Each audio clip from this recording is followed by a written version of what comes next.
So many trees were blown down when Mount St. Helens erupted. It was incredible to see how many trees were there. I flew over it a couple years after the eruption. My brother-in-law was a pilot. We flew down inside the volcano, flew around, flew over. There were trees laying every place.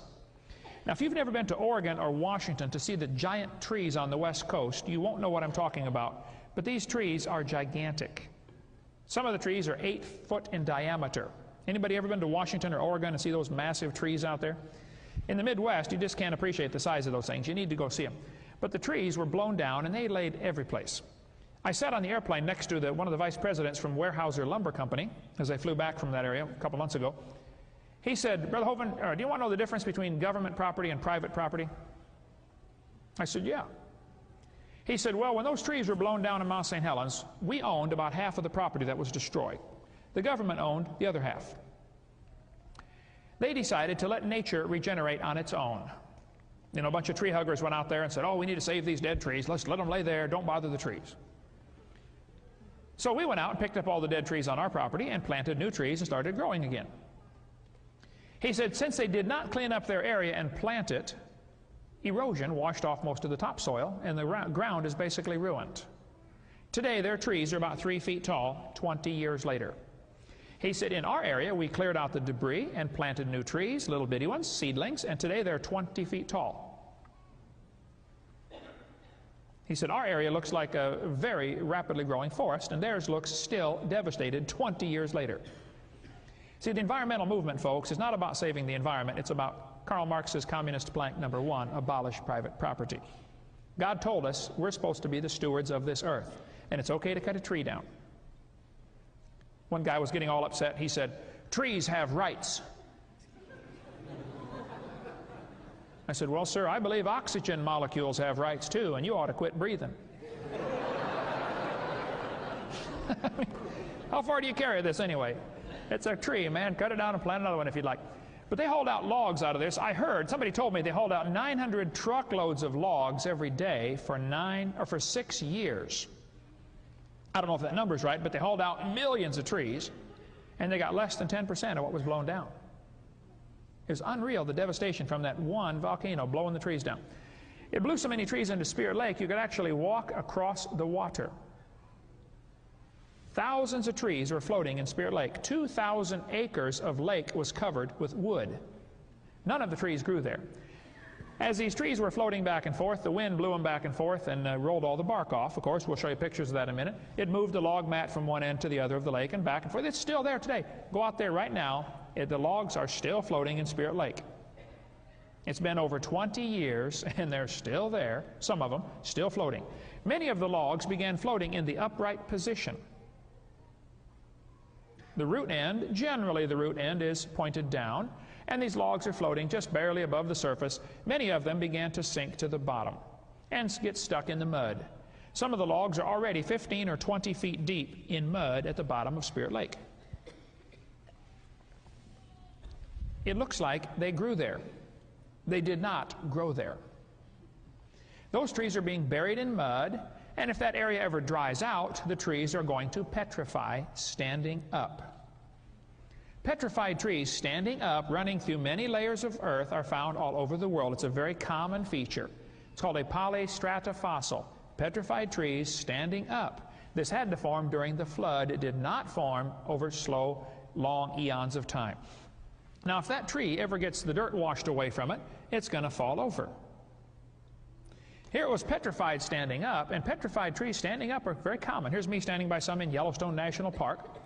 They find 27 consecutive layers of petrified trees in the vertical position, running through different layers. Some people try to say each layer is a different age. No, this all happened at the time of the flood as the log mats were floating back and forth. The flood lasted a year, you know. Thousands of feet of sediment will be deposited. If the tree ever falls down, though, when the dirt washes away, it's going to break when it hits the ground. I don't know if you've ever cut down a tree for firewood or not, but if you cut down a tree, it does not break up into logs for you automatically. How many notice that phenomenon when you cut the tree down, okay? And yet petrified trees that are broken up into logs are found all over the world. I believe it was Arizona where they took one of the petrified logs, rolled it over, and there were chop marks on the other side. Somebody had begun chopping that tree before it fell down. while it was unpetrified, obviously. Here are some scuba divers going underneath the floating logs in Spirit Lake. You can just see their heads in the foreground here. They saw under the logs that the logs had been rolling back and forth and all the bark rolled off.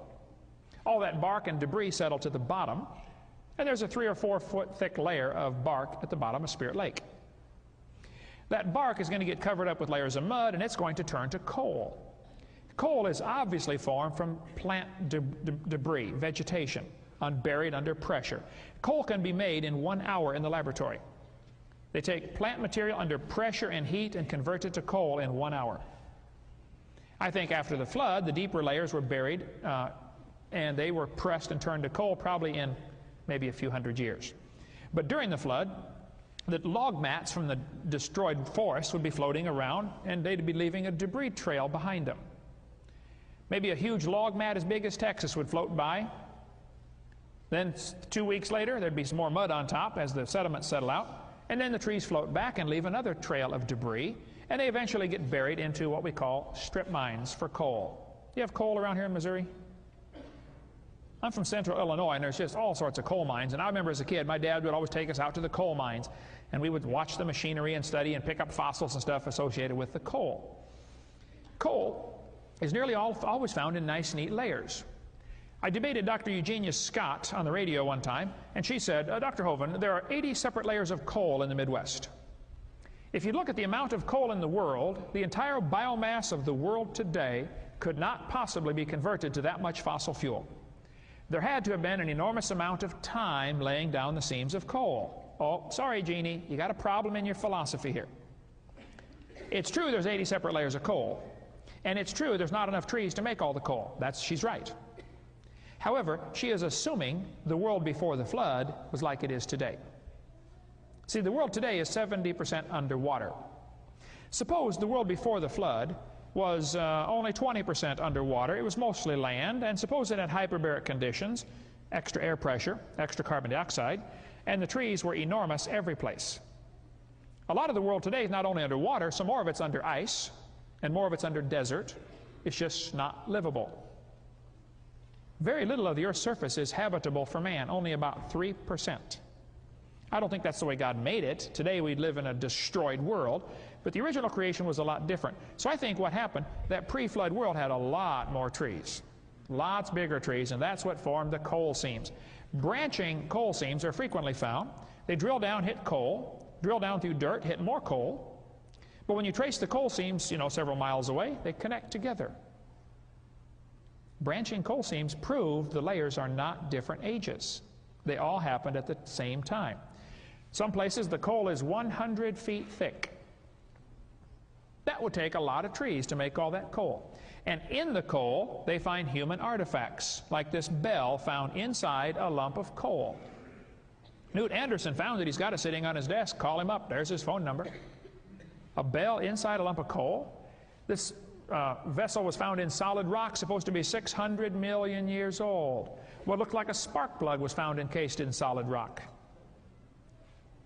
They found a small gold chain inside a lump of coal in Illinois 100 years ago.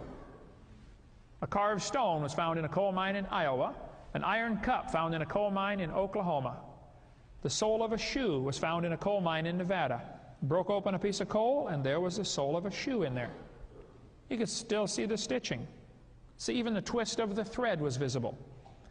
They said the rock was 213 million years old. No, it formed during the flood.